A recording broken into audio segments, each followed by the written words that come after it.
Why do some people seem to remain positive even after experiencing trauma? Are there things we can do to protect ourselves, to be proactive in order to develop resilience? And why does it even matter if we're positive or resilient? Isn't being positive all of the time toxic or unhealthy? How do you remain positive after experiencing trauma or adversity? Before my attack in July 2020, I had a good life. I was married to a kind and loving man with a great sense of humor. We laughed a lot. I had meaningful friendships and a solid relationship with my son. I was a salsa dancer and salsa teacher and frequently auditioned for TV commercials. I taught communications to college students and was a graduate student myself, completing my master's degree and thesis. And I engaged in a lot of networking in the local business community because I had a video production service. While it may seem like I just rhymed off my bio, there's more to it than that. If I sat down with you and inquired about your life, your relationships, your activities, your goals and aspirations, the stories you'd tell would give a sneak peek into your worldview and your mindset, whether it be a negative or positive one or a pessimistic or optimistic one. If you have a negative worldview and mindset, it may well be the consequence of a trauma or hardship that you experienced. But why do some people seem to remain positive even after experiencing trauma? Are there things we can do to protect ourselves, to be proactive in order to develop resilience? And why does it even matter if we're positive or resilient? Isn't being positive all of the time toxic or unhealthy? It's well known that negative emotions like fear can fuel anxiety disorders, and chronic anger makes us susceptible to stress related heart disease, aggression and violence, and even some cancers. Negative emotions like sadness and grief can lead to depression, immunosuppression, loss of work productivity, and even suicide. The thing is, we can't always escape fear, anger, sadness, and grief. These emotions are perfectly normal responses to things like danger, injustice, abuse, or the loss of someone you love. And some negative emotions are protective when in response to life or safety threatening situations. So, experiencing negative emotions is not necessarily a bad thing. In fact, not allowing yourself to feel fear, anger, sadness, or deluding yourself into thinking everything is okay when it is not is toxic. In what way? Research shows that repressing emotions affects your health. If you hide your mental difficulties behind a facade of toxic positivity, these will be reflected in alternative ways in your body, from skin problems to irritable bowel syndrome. Toxic positivity can also be dangerous in situations like domestic abuse. Unreciprocated positivity towards an abusive partner or constantly forgiving an abusive partner can end up being an avoidant coping mechanism. You may avoid dealing with the problem, which can lead to feelings of helplessness, a loss of self respect, and continued abuse. And if we tend to deny our negative emotions, it is both mentally and physically exhausting. When we engage in dismissive positivity, another term for toxic positivity, we basically dismiss, minimize, and invalidate what it means to be human. Sometimes life sucks, and it's okay to think so. One of the most helpful and insightful movies I ever watched is the 2004 film, What the Bleep Do We Know? I don't know if you've seen that. It uses excellent visuals to explain how our emotions operate. If you've ever wondered why you just can't seem to get past something that caused you sadness or anger, it might be worthwhile to watch the film. The message makes me think of the advice we give to our kids when they want to get really good at something like a sport or an instrument. What do we say to them? Practice, practice, practice. Why? Because the more they practice, the more the skills will be wired into their brains. Emotions operate the same way.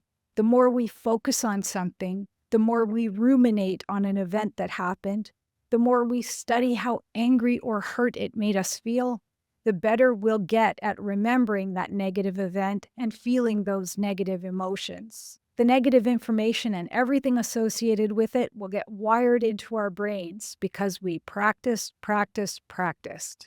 We know that some negative emotions are normal and sometimes are protective. But what about positive emotions? In what way are they protective? And how can we practice positive emotions? Positive emotions are understood to be incompatible with negative emotions. So you wouldn't experience both simultaneously. Positive emotions are also understood to have an undoing effect. Studies have shown that when we experience a negative emotion that produces cardiovascular reactivity, like, say, when we experience anger or fear, introducing positive emotions has the ability to bring our heart rate back to baseline more quickly. So, this is one way in which positive emotions are protective. Positive emotions can protect us from experiencing the negative effects of stress related heart problems. Research also shows that cultivating positive emotions expands our resources to cope with problems. We will still have problems, adversities, and maybe even traumas, but making the effort to cultivate positive emotions will develop our physical, intellectual, social, and psychological resources. The more resources we have to draw on, the more resilient we'll become. So, what does it mean to cultivate positive emotions? That sounds like work, doesn't it? And what if you're in a bad place mentally? Being told to cultivate positive emotions may just not be helpful. In fact, being told to cultivate positive emotions may seem like toxic positivity. For instance, have you ever gotten advice like this in response to mentioning a hardship to someone? Think happy thoughts. Everything happens for a reason. Adversity is part of the human experience. If you think this is bad, and then insert their comparison, happiness is a choice. Everything's going to be okay. You've got this. These well intentioned comments are not helpful when someone is suffering a hardship. So, what is helpful advice? Another way to state the advice to cultivate positive emotions would be to nurture or foster positive emotions. And it would be best to do this before you're experiencing trauma or hardship. You can certainly nurture positive emotions while enduring hardship, but fostering them in advance, cultivating them, will build up your resiliency muscles. Experiencing positive emotions is a good end goal, but they also improve well being over time. So, how do we do this? The research I looked at breaks down positive emotions that we can cultivate into the experience of joy, interest, and contentment. Studies show that these are all positive emotions that typically arise when we already feel safe, which is why it's a good idea to nurture these in advance if at all possible. Joy creates the urge to play, which includes physical, social, intellectual, and artistic play. Related to joy are feelings of exhilaration and amusement. When we engage in playful activities, when we laugh, are energized, and have fun, we feel joy. When we engage in playful activities with others, we build social bonds. Social bonds also bring joy. The second aspect of positive emotions discussed in the research is interest. Interest creates the urge to explore and take in new information and experiences. Interest relates to being curious and exploring knowledge simply because you're interested. Affective states related to interest are wonder, excitement, and flow, which offer novelty, a sense of possibility, challenge, and even mystery. Interest develops our intelligence and contributes to personal growth and creative endeavors. Developing our cognitive muscles is also protective because we have more intellectual resources to draw on when needed. The third aspect of positive emotions discussed in the research is contentment. Contentment creates the urge to savor the moment. It is a mindful emotion, which means having full awareness and openness to experiences in the moment. Related to contentment are serenity, tranquility, and relief. Experiencing contentment can also help to undo negative emotions. Think of enjoying a spa day or a nature walk, or even being spoiled by someone you love. You feel safe and at peace. So, contentment is protective because when we savor the moment, we reduce our anxiety and stress level.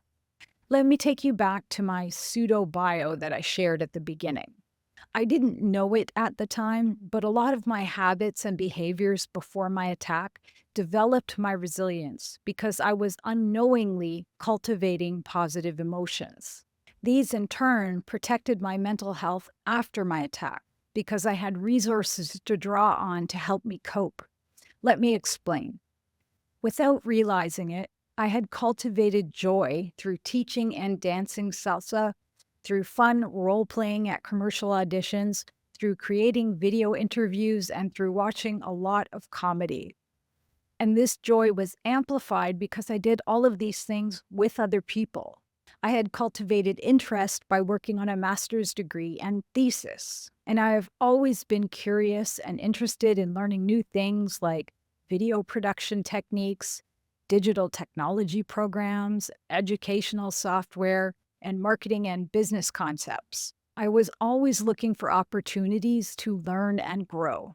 I had also cultivated contentment by taking time to walk and reflect, do yoga.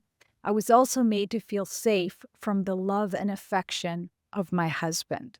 Together, we also found contentment through easygoing time spent with good friends and by being spoiled by my husband's parents. The research shares that contentment includes a sense of being accepted and cared for by others in a passive relationship of reciprocal dependence. I think this is why my husband was able to cope with vicarious trauma. He found peace of mind while experiencing the loving care of his family and friends. After doing the research on the protective benefits of cultivating positive emotions, it helped me to finally be able to answer the question, how is it that I'm okay after being attacked? What contributed to my resilience? And I guess the answer is that I had cultivated the positive emotions of joy, interest, and contentment. This has protected my mental health over the years. And if I continue to cultivate joy, interest, and contentment, I should be able to navigate my way through future adversities. But it's an ongoing process that needs to be continually nurtured. What if you're not in a good place? Maybe you don't feel safe or in the right headspace to cultivate protective, positive emotions. What can you do? The research suggests a variety of strategies. One of the strategies is to engage in relaxation therapy. It can be very hard to relax when you're stressed out, so you'll need to choose an option that works for you. Some of the ideas suggested are mindfulness meditation, doing yoga, immersing yourself in nature or even in a simulated nature scene, engaging in progressive muscle relaxation therapy and biofeedback, or engaging in activities that induce laughter, which helps to relieve tension. Another strategy is to engage in behavioral therapy that centers on increasing pleasant activities. These activities would be things that bring you joy. For me, it was salsa dancing. For you, it might be gardening, baking, or painting. It doesn't matter if you're good at the activity or what the outcome is, just engage in behaviors in which the behavior itself brings you joy. You may also want to consider cognitive therapies. Professionals can give you cognitive tools to use and maybe even help with finding positive meaning in your struggles. How we assess the events that we experience in our lives trigger emotions both consciously and unconsciously. Often, one thought unconsciously triggers another related thought, and our thoughts can spiral out of control. Have you ever had a meltdown and yelled at your spouse about something, and once you calmed down, wondered where all the venom came from? Cognitive therapy can help us to use positive reappraisal, problem-focused coping, and infuse positive meaning into ordinary life events and even into adversities. While the research suggests relaxation, behavioral, and cognitive therapies, really these therapies are simply actions we can all take to cultivate positive emotions. Look for ways to engage in activities that bring you joy, amusement, and playfulness. Consider learning something new, something that challenges and excites you. And do it because you're interested, not for any ulterior motive. And finally, look for opportunities to experience contentment. If you don't have someone in your life to spoil you, or you don't have the resources to take a spa day, consider going for a walk in nature, or put on some instrumental music and stretch, or just sit and think about your favorite things, or even treat yourself to one of those favorite things. Allow yourself to be on the receiving end of something you enjoy with no expectations and no guilt. Cultivating positive emotions may seem like work, but nurturing and fostering your joy, interest, and contentment will protect your mental health and develop your resilience. For those of you who just don't have it in you right now to cultivate positive emotions, I'll leave you with some alternative messaging to toxic positivity that was shared in the research. You're not alone in feeling it is challenging. It is normal to not feel happy all the time. Your feelings are valid and legitimate. I'm sorry this happened. How can I help? This is hard. You've done hard things before, and I believe in you. It's probably pretty hard to be positive right now. I'm putting out good energy into the world for you. This doesn't make sense right now. We'll sort it all out later. While I always like to end my videos with be positive, I know that being positive is not always possible and not always recommended. Resilience comes from recognizing, experiencing, and learning from negative emotions. It is my wish for you that you can find a way to undo the damaging effects of negative emotions by recognizing your value, having tenacious self-belief, and finding joy, interest, and contentment. I hope you enjoyed this video. If you found value in it, I invite you to subscribe or check back soon for the latest video. References to the articles and resources used in this video can be found in the description below. Thanks for watching. See you next time.